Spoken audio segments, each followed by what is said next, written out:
For this next session of the Widening the Pipeline Fellowship, we're going to be joined by the president of the National Association of Hispanic Journalists.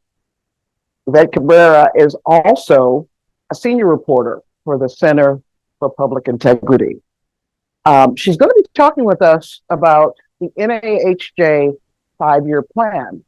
And I think in light of the joint convention that was held last year in Las Vegas of NAHJ and NABJ, this is a good time to hear from a leader of one of those organizations as we all sort of work toward our future in this business, making our presence known and making sure that our careers are assured. So Yvette, thank you so much for joining us today. Take it away. Thank you for having me.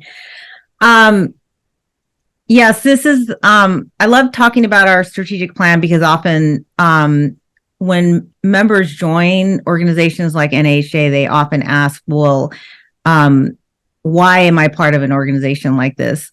And originally, NAHJ was formed to be a voice for Latino journalists across the country. And this was nearly 40 years ago. This was, we're celebrating our 40th anniversary next year.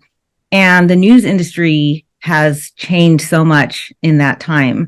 But there was always a need for more diversity in our newsrooms. And so NAHJ has always advocated for our journalists in that respect.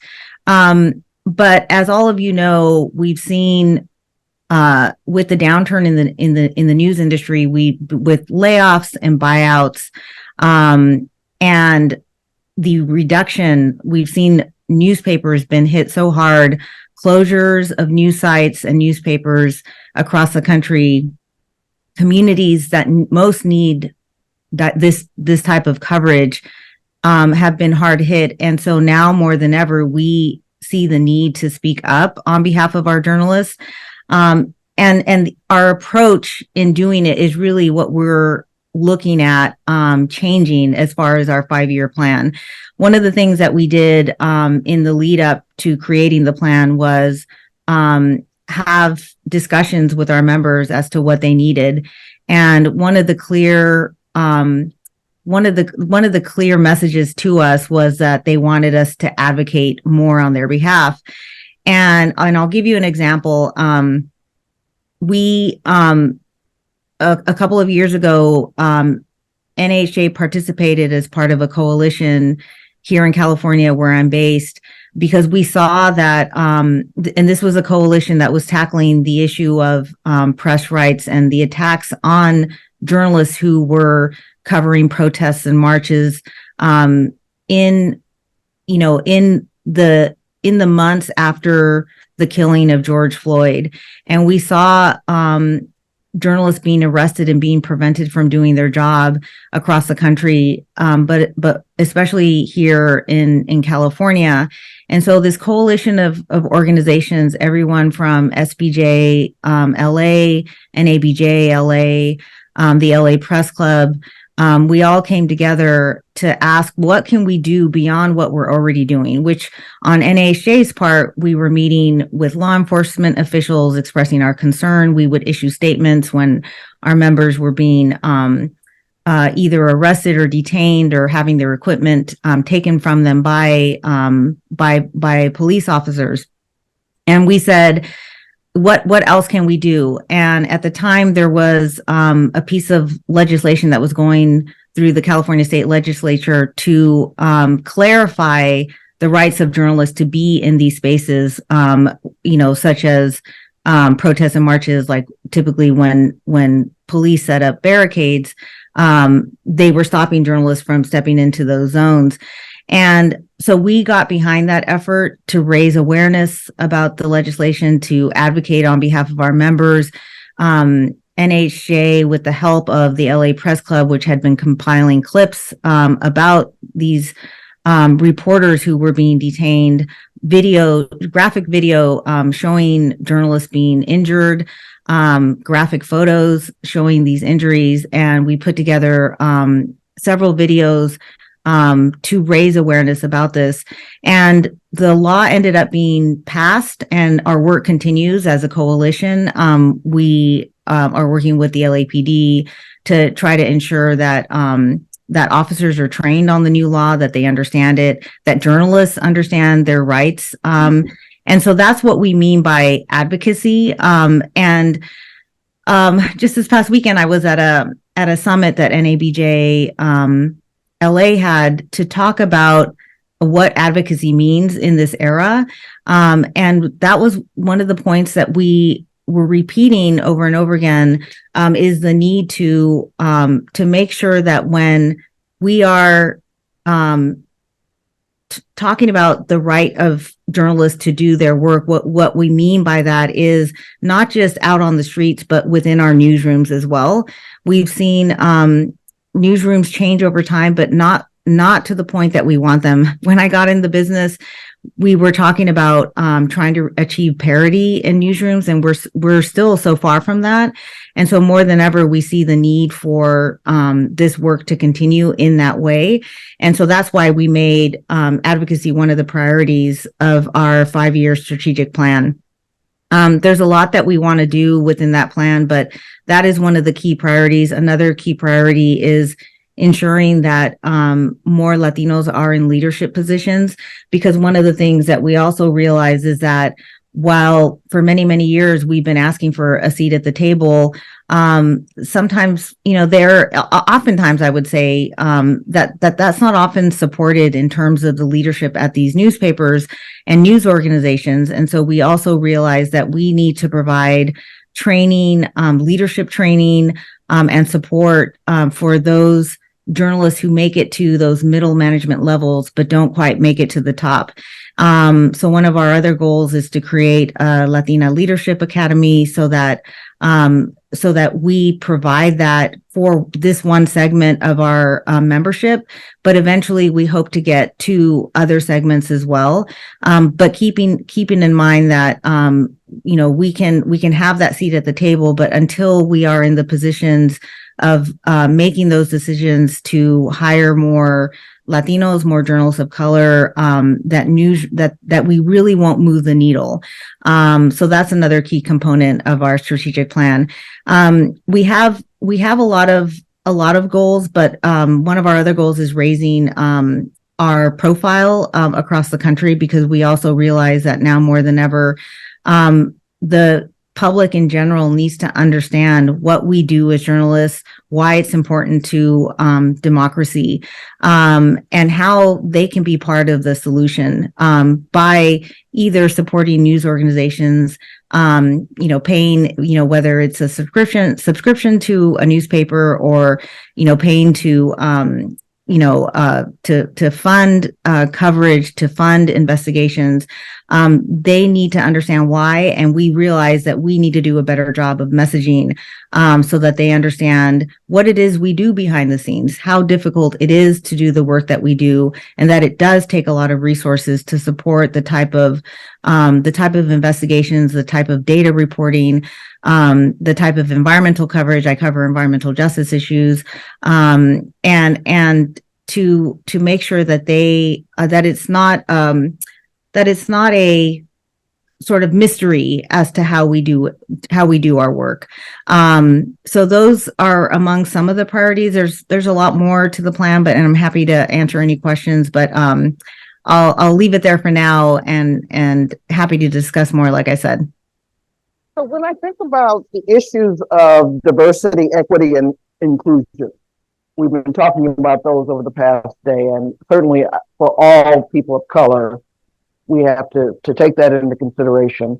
But it seems there is an extra level of otherness, if you will, when it comes to journalists who may speak 2 languages.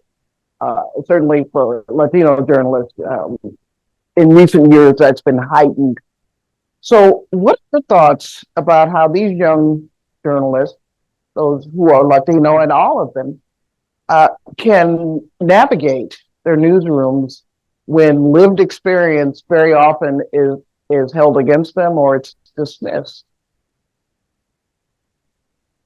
There's a route that some journalists take when they graduate from college. They might, if they can afford it, get a graduate degree in journalism.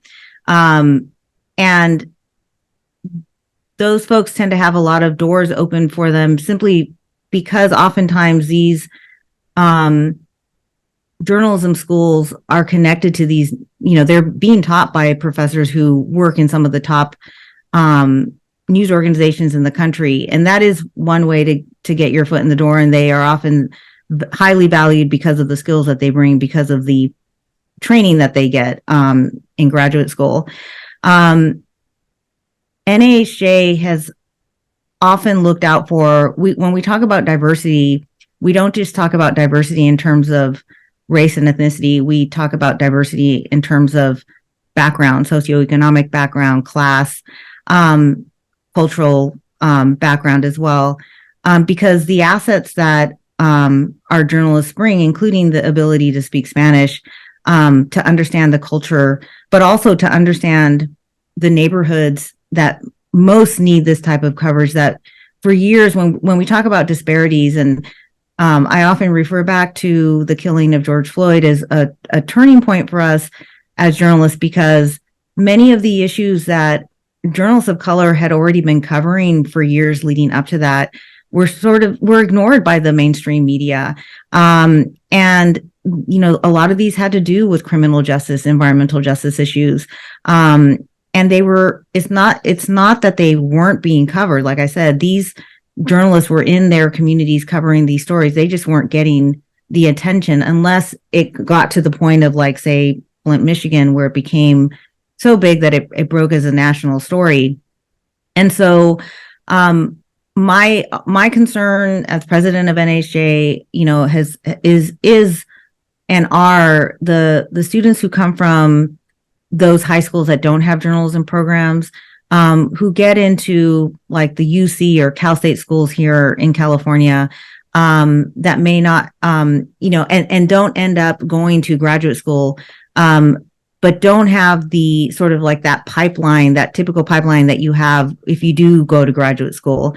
And so we want to make sure to support those students, including students that end up in community colleges as well, who are interested in pursuing careers in journalism, but that path may not be laid out because these programs also have been decimated. There aren't enough resources all the way around. We've also seen it with high school journalism programs that have been hard hit and no longer exist in high schools in some of these areas that are low income and have big Latino populations. And that's really the start of the pipeline. And if there are no journalism programs in their high schools, they're not being exposed to the possibility of having or pursuing a career in journalism. And so we tried through NAHJ to provide the type of workshops. In fact, we just had 2 student summits on both coasts, on the East Coast and one in California as well, at schools like USC and Columbia, to give students access to the type of training that they may not be able to afford to get because they can't travel to our national conferences. But that is about trying to provide them the tools and the training that they may not be getting at the schools that they're at. And it's a way of also trying to connect them with potential employers. Both summits had career fair components, because at the end of the day, their experiences, where they come from, they're aware of the problems that the residents are facing. They know the stories. And so when I talk to my mentees, I often tell them, you may not have a graduate degree in journalism, but your degree in life and everything that you faced up until that point gives you a huge leg up over someone who comes into these neighborhoods and doesn't understand those issues, because people get it when you walk in to do an interview, and the types of questions you ask them, if they're based on that background, you're going to get a different type of story than if you're coming in cold and not understanding the obstacles that they face and the challenges they face because of the neighborhoods that they live in. So many of our fellows this year have been such good role models for me in terms of lived experience. I have to shout out one in particular. Daisy Calavia Robertson is a columnist for New Jersey Advanced Media. And she wrote a piece about interviewing a mom who daughter is missing, and a Latino mother. And she talked about sitting across from her and seeing the pain on this woman's face, knowing that people were judging her, making her feel like she, messed up and it's her fault that the child is gone. And in all of the other coverage about the case, most of the reporters were either white, perhaps an occasional African American, but the story was framed through their reporting. And she talked about speaking to her in Spanish and relating to her as a mother, etc. It was such a powerful experience for Daisy. I may have her talk about it later, but I want you to talk about your lived experience as a journalist. Share some insights for us about that. So, like I said, I'm from California. My parents are immigrants from Mexico. And when they came here, they had very little. And my dad worked as a gardener. My mom cleaned homes initially, and then she opened her own childcare business. And we grew up in a Spanish-speaking household. We learned English by watching Sesame Street and Electric Company and I Love Lucy, and we struggled a lot when we were young. And my parents always said, we want you to go to college. We support your education. They always emphasize school as the way out of the struggles that we faced economically. And so, and they also took us with them to their jobs. After school, we would help my dad, raking and weeding. And on Saturdays, we would go to the homes that my mom cleaned to help her as well. So we saw how difficult it was for them to do this labor. And that really motivated me to go to college. No one in my family was a journalist. So, and I was exposed in college to journalism. After I joined the newspaper staff, I had always loved writing. And so that started me down this path. And I was fortunate after college to join a 2-year training program at the LA Times called METPRO, Minority Editorial Training Program. And that really launched my career. But I always, at every newspaper that I worked at, especially in the early years, I was driven by a need to see stories that I wasn't seeing at the time here in Southern California. In the 90s, like if you were to see stories about Latinos, they were typically about crime, violence, gangs, and there just wasn't nuance. I didn't see the stories about the issues facing our communities. And so that really drove me. And as you said, when you go into these homes of folks who speak Spanish and they feel more comfortable speaking, you get a whole different layer.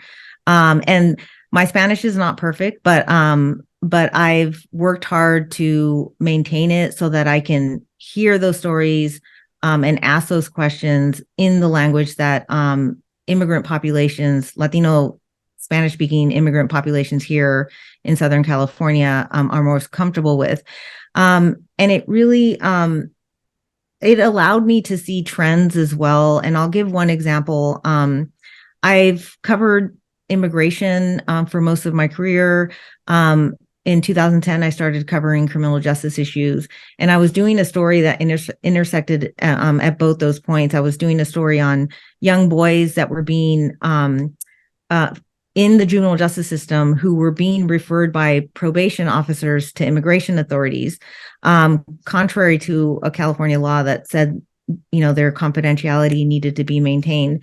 So I did a series on that, and in the process was interviewing mothers around Southern California and hearing about the struggles that they were having to with their behavior, with learning. They were struggling to learn and stay focused in class. And they were telling me that they had ADHD.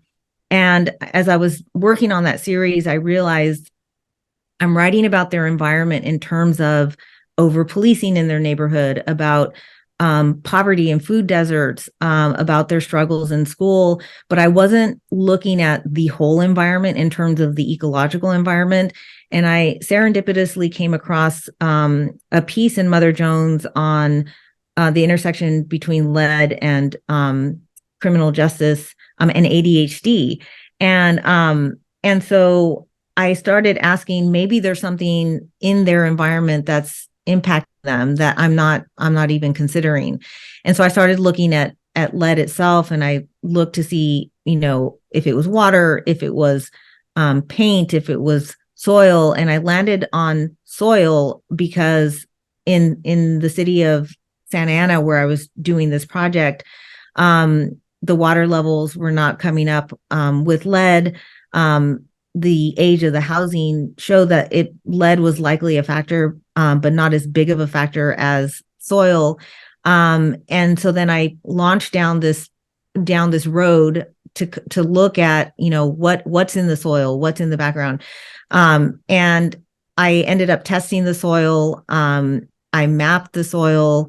It ended up being the first time that the community could see in a map what the levels of contamination were across the city. And it triggered, it activated the community to ask their own questions, to do their own studies. They then studied the soil as well in conjunction, in collaboration with a group of researchers from UC Irvine. They published their own studies, and they have activated around this issue to the point, where they were able to convince the city, as they updated their general plan, to address lead contamination in the soil and in the environment, for the first time in the city's history in a comprehensive way. And so when I talk about not seeing ourselves in the media, I'm talking about like issues like this, where it's beyond a feature story, which are great. It's great to see human-driven narrative feature stories, but really what our communities have been asking for is the type of coverage that changes their lives. And I can't think of a more important way to impact a life than to try to answer a question like, is your environment harming you? And it's an issue that communities of color and low-income communities across the country have been saying for years, that they are being polluted and contaminated, more than other communities because of issues like industry or factories, petrochemical facilities. And so I saw it as my responsibility to ask the type of questions, that this mother who was originally telling me, my son has ADHD, I don't know, why he has it, or, but it's causing all of these other issues. He's getting in trouble. He's getting suspended. He's getting expelled from school. I don't have the answers. I saw it as my job to try to find those answers. And a lot of that came about simply because I could sit there in their motel rooms where they were living, or in their living rooms, and truly hear what they were saying, understanding what they were saying, yes, in their language first, but also looking at the big picture to ask the questions, how can I cover this issue in a way that hasn't been covered before, and just try to dig a little deeper. That's a good segue, actually, for two conversations I wanted to put to you. And one is about the recent story about the fact that coverage of race and racism, inequity, is skewed towards African American versus white. Most stories that you see those two elements. You might see, obviously, coverage of anti-Asian rhetoric and problems that have had recently. But I think if I remember the percentage that was quoted, only about 5% maybe it was a very low percentage of coverage of race and racism dealt with Latino communities. What are your thoughts about the role of NAHJ or Latino journalists in changing that dynamic? Yes. In fact, one of our, on the issue of policing, where I know this issue has been raised, one of our honorees this past year in the NAHJ Enya Awards was a story from the Washington Post that looked at that very issue of the disparities also exist for Latinos. And I do think it is in that case, we award stories that cover underreported issues impacting the Latino community across the United States. But I think it's always important to look at the data because the data will lead you to the right answers. In the case of lead contamination, which I did focusing on a city that was predominantly Latino in the state, where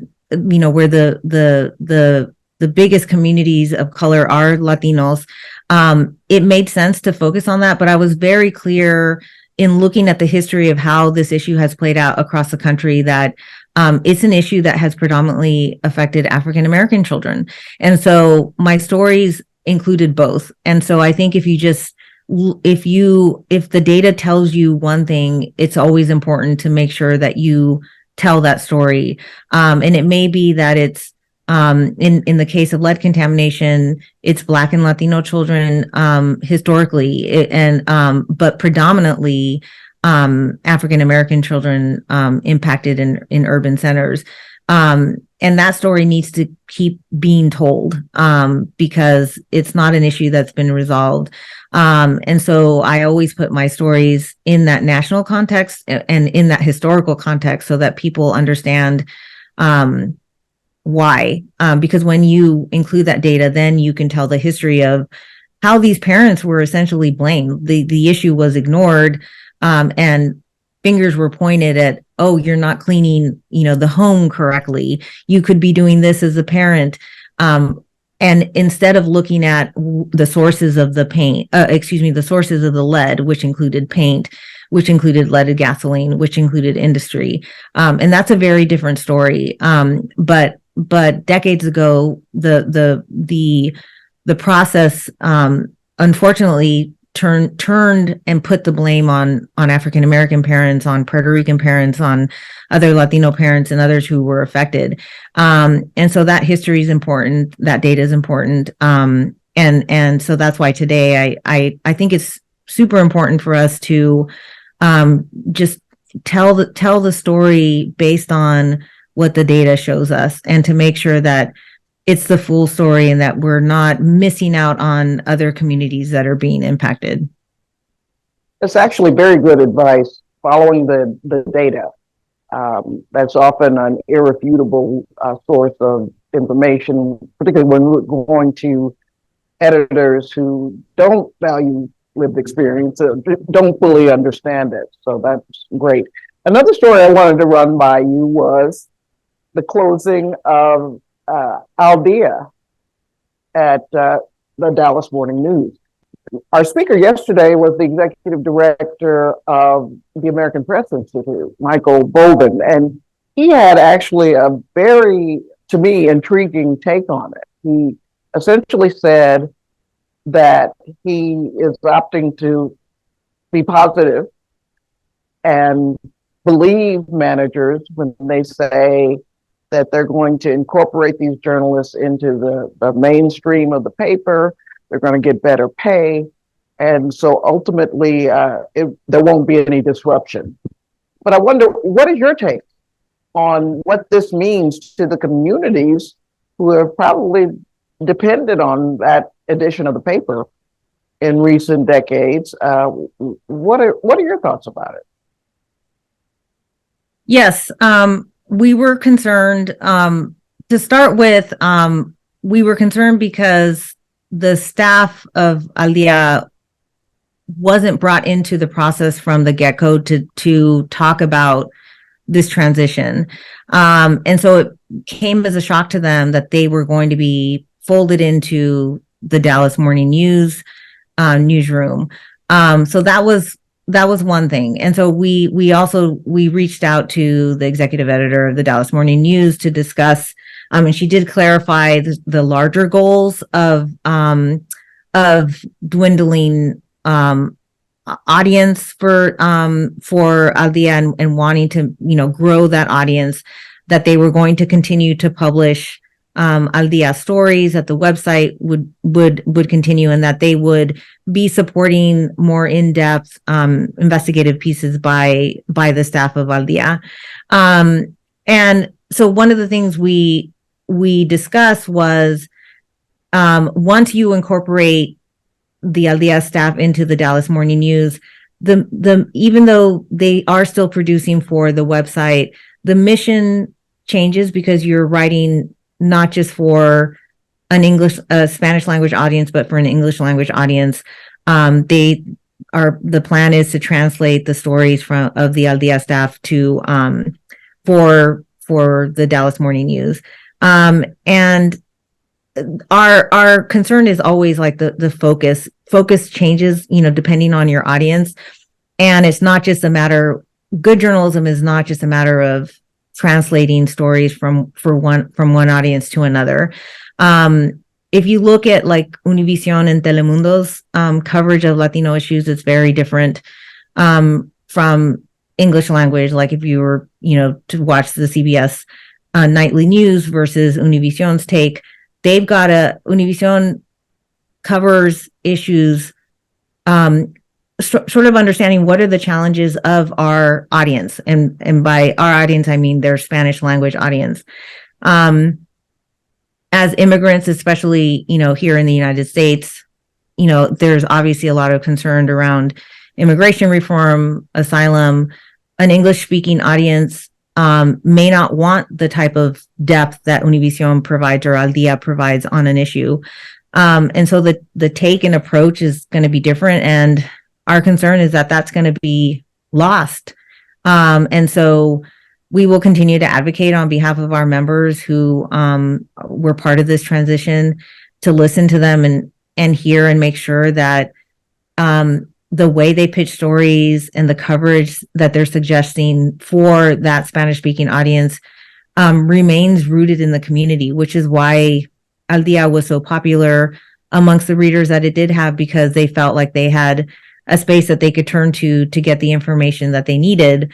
And so if as the Dallas Morning News says, they're going to get a chance to do more in-depth investigative stories, I think that's a positive step. It's a lot to do for a small staff, and we just want to make sure that focus stays on the audience that they have there, and that they continue to grow it as they want to. That's a positive step. But that the substance of what they were producing and why they had so many loyal readers doesn't change, that it remains focused on the core issues that they were covering. Hi, my name is Chris Donors. I work for the Lansing State Journal, which is part of the USA Today Network. I noticed that you are the president of NAHJ, and I wanted to know, for those of us who have like identities in other places, and like our jobs are also identical in some places, such as some of us may do nonprofit news, some of us may do environmental or investigative journalism.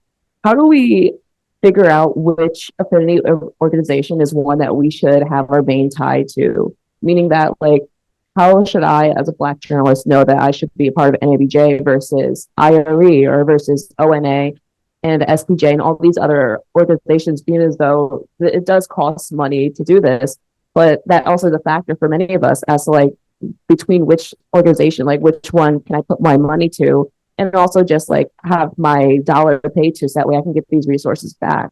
Like, how do we figure that out with this whole abundance of these affinity organizations? Yeah, that's something I grapple with as well. I'm a member of the Society of Environmental Journalists, a member of NAHJ, a member of CCNMA, which is a group where I served on the board for many, many years here in California. CCNMA originally stood for California Chicano News Media Association. Now it's called Latino Journalists of California. And it's a lot of involvement in a lot of different organizations. I would say, I'm also a member of IRE.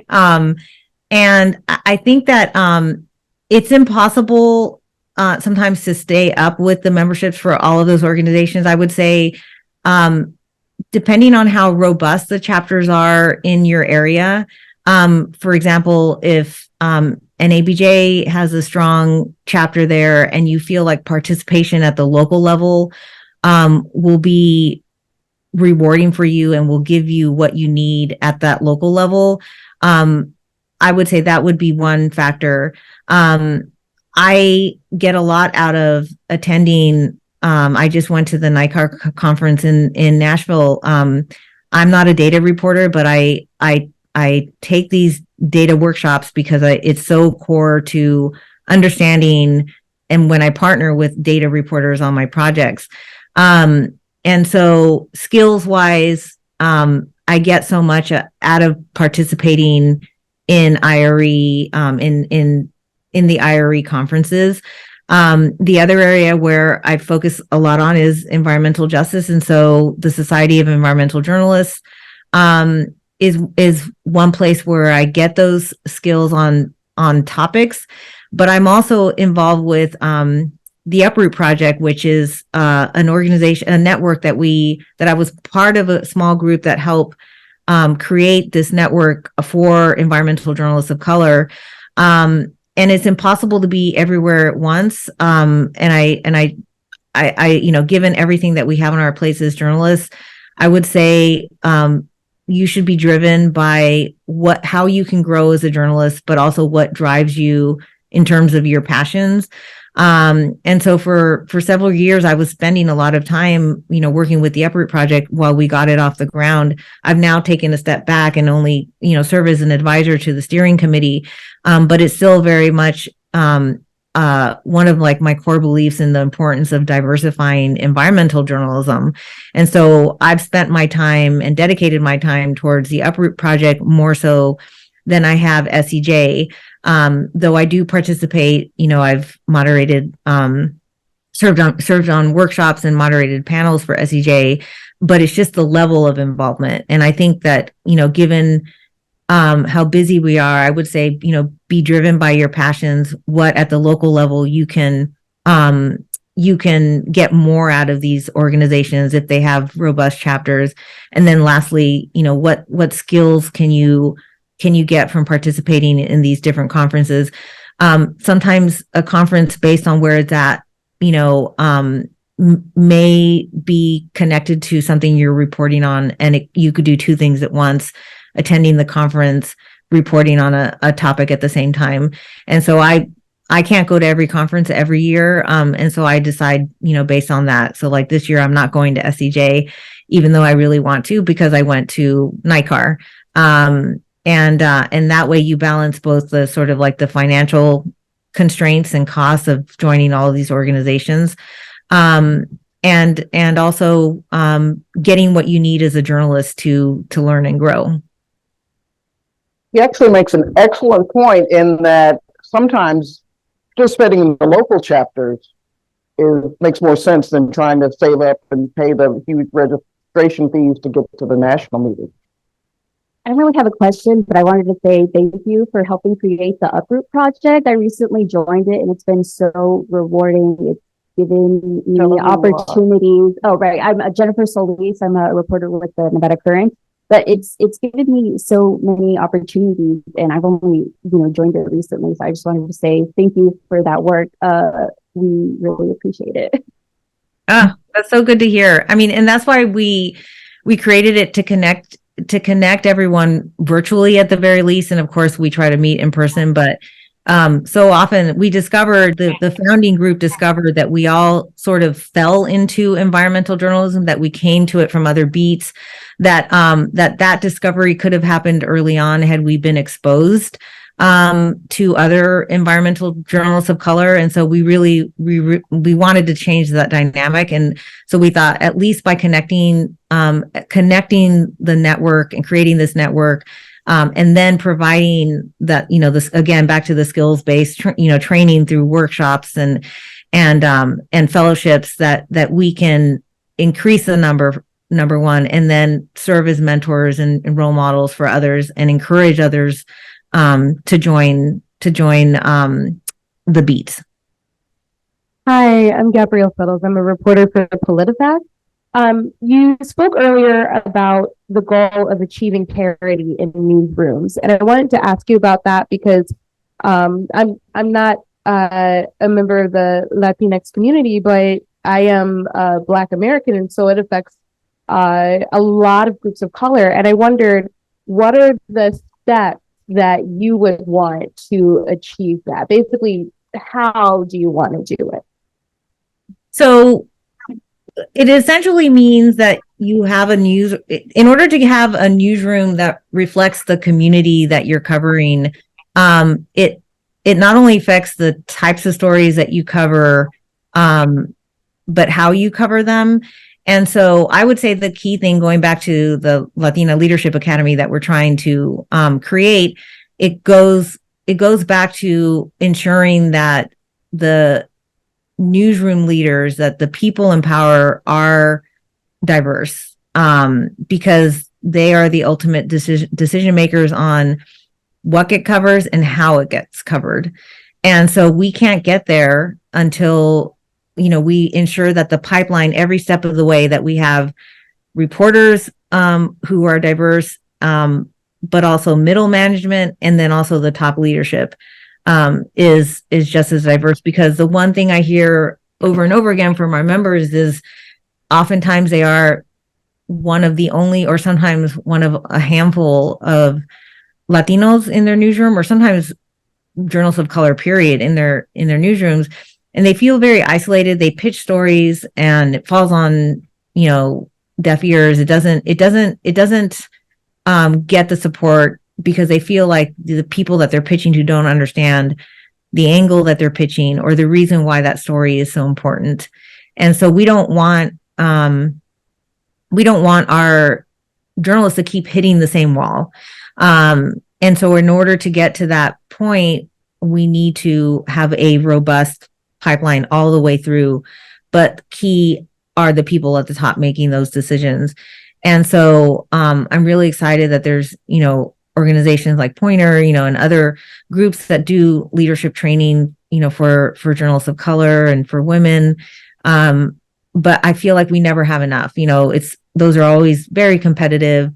It would be great for every, affinity organization to have these programs. AHJ has a great leadership training program. We need more of that all throughout the country, and not just in. Oftentimes, the big urban centers get a lot of the support. I want to make sure that at the regional and local level that we offer the support as well, to not just expect like the typical career path is to end up in DC or LA or New York. We want to make sure that homegrown talent is able to go back to a news organization that's strong. And that's a whole nother, we haven't talked as much about, the issues with trying to support local news, but if there's no local news organization to come back to, that makes it really difficult for that homegrown talent to come back. But I am optimistic, because there are so many news nonprofits that are thriving in places like Oakland and Detroit and places that really need this type of coverage. They need support as well. And so I think it's this dual, supporting that growth of leadership amongst journalists of color. And like I said, it's not just a race ethnicity issue. It's making sure that you have people from different backgrounds in those positions of power to make those decisions so that we can change the numbers, increase the numbers. Hello, my name is Torrance Latham. I'm a breaking news / night editor with the Miami Herald. I guess my question is, how can the affinity organizations such as like NAHJ, NAHJ, AAJ, how can we kind of merge together? I believe in strength of numbers, and I think we're at a time where the racial reckoning is kind of dwindling away. And I think it causes more reason for unification, unity, perhaps. How can we create more coalitions of building and collaborating together? Maybe all 3 or 4 of the organizations collectively do a training at a school or rural community. How do we bring all of our skills and diverse lived experiences together to kind of recreate this industry? I would say, so I'm old enough to remember and have participated in Unity, and I know it's like a political, sort of monster that everyone just like goes, oh no, we can't have, maybe we can't have the big unity. But I kind of see what happened in California with SB 98 and the coalition that we formed here as being a way to do unity at the mini level. And because we had NABJ, we had SBJ, we had AAJ, we had NAHJ, LA Press Club. I mean, it was just such a strong coalition. And what united us was this feeling like, because we were under attack, literally, journalists were being attacked out in the field as they covered protests. And so I would say galvanizing around issues and reaching out to other organizations. If you're at the local level, find yourself needing to advocate and feeling like we will be a stronger voice if we go to this news director and say, we, NAHJ, NABJ, and AJ are concerned about this. And we've done that at NAHJ. So, and I'll give a couple examples.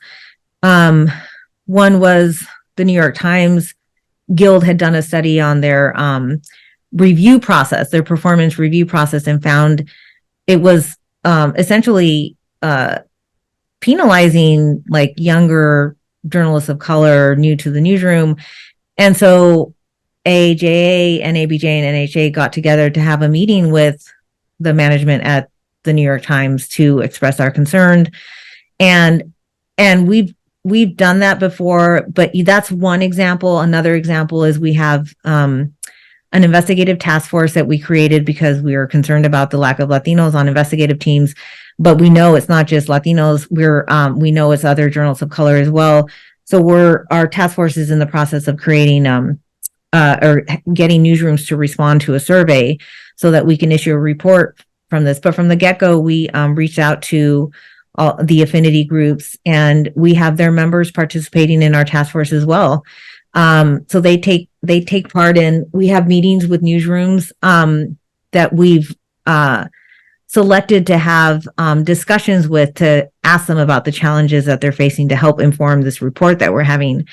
And so, yeah, it's a mix of people. It's predominantly NHJ members, but we're happy that other journalists of color are participating because their voice is just as important. And it impresses upon these newsroom leaders that you really have to look at, depending on the community that you're in, you really have to look at all of us and consider all of us when you're making these decisions on who gets on these investigative teams.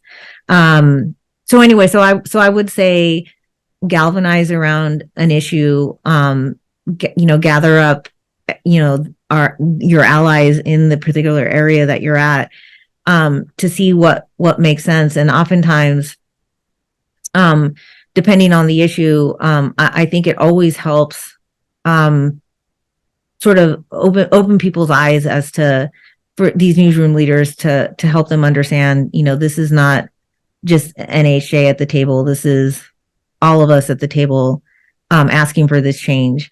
And hopefully that pressure will lead to the changes that you're seeking. I wonder if you agree with me. I can remember the beginning of Unity as well. And it essentially collapsed because people had their own objectives. And to put it in simple terms, nobody wanted to share. Everybody wanted their vision front and forward, et cetera. So do you feel like, without being crass about it, the old heads have to kind of die out before we'll ever be able to achieve that level of cooperation. That's why I think that the focusing on one issue to work on together, and it becomes it doesn't become we're going to approach this our way or this way. It's more like, we've got a problem. If we don't deal with it, our rights are going to be trampled on, that type of thing. I think on like pay equity, that's another space where we can tackle issues together, because it's often, we find that, like, again, if the pipeline that you're coming through is not like a graduate school, background, how do you get your foot in the door? You typically work your way up from the bottom, and those salaries tend to be, lower. And so, at every newsroom I've had where we've had unions look at, salary disparities, it's disturbing to see how little, journalists of color are getting. And so we can, rather than say, let's try to do things the way we did in the past, all we can say is, how can we organize ourselves around the issues that are happening right now? And I think it's really inspiring. We were really happy with the results, with the law passing, with SB 98 here in California, because we had never, like, our groups had never, gotten involved in legislation like that. We're used to covering these issues, not speaking out on these issues. But can you tell me quickly what SB 98 was? Yes, that was the law that I had mentioned earlier. It refers to the penal code. There's a penal code in California that allowed journalists to go beyond, like, the barricades that typically fire or police set up when there's like a disaster, like a wildfire, earthquake, etc. But it wasn't being applied to protests and marches. And so the law changed to allow the press access, and with specific instructions to police on if a journalist approaches and says they want access to that area to cover a protest, that they, have to go to their watch commander and confirm and let them in. And so there is a process now that gives us that right, that additional right, which we felt we had all along. So now it's in the books. But like I said, this was a piece of legislation that had died before. The governor had previously vetoed it. There was issues with the language.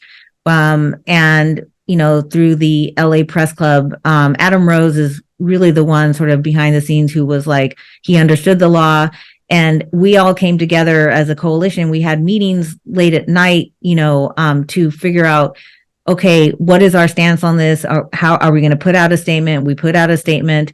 It was a lot of, we didn't always agree on the statements, the points that we were going to make in the statement. So we had to hammer that through. But because it was this one clear issue, it's the First Amendment right, the most basic right that we have to do our job. It just really helped coalesce us around something that I think, we normally would have been maybe working on these things in isolation, but we realized, because fortunately on social media, you could see the videos of, people being arrested and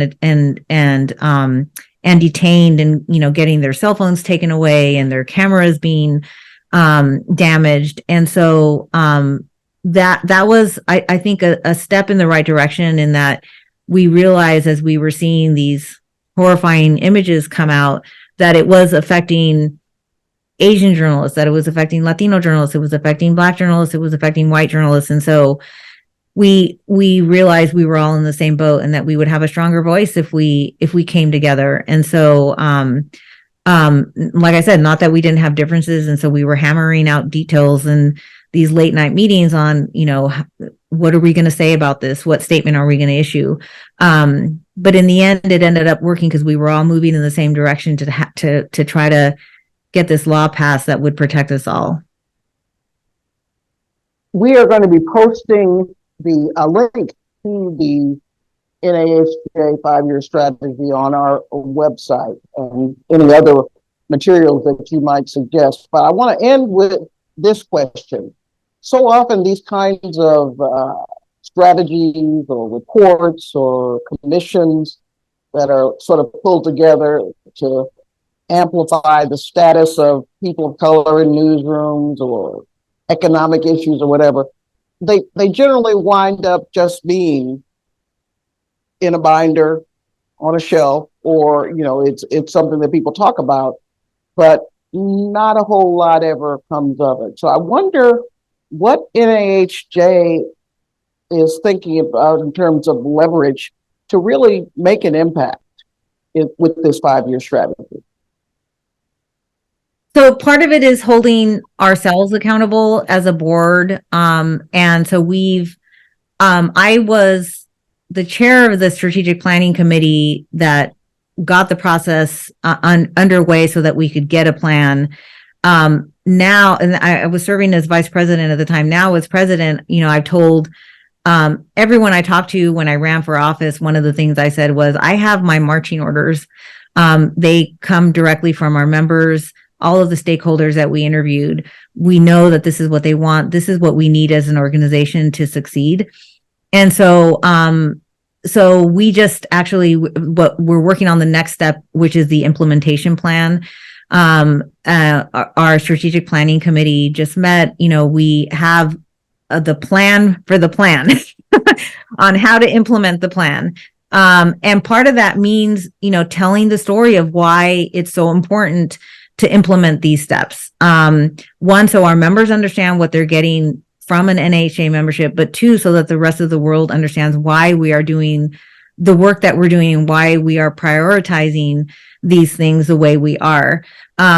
Because we know that there is, there are other groups out there working on these issues. Congressman Joaquin Castro has a coalition that we're also a part of to try to address the lack of diversity in media in general, including Hollywood, book publishing, media. That's where we are out there talking about these issues, but behind the scenes, we are saying, here's our plan. Here's what's going to take funding. So we're going to work on the funding for each year, for each goal that we need funding. But a lot of things don't require funding. And so that's where, as a board, we are working to try to accomplish those goals. Advocacy is one of them. We can advocate on issues, and we do that regularly through our rapid response team, where we take things like Al Dia and we speak out. But we really want to move the needles in other ways. Statements are important, but we really want to see action.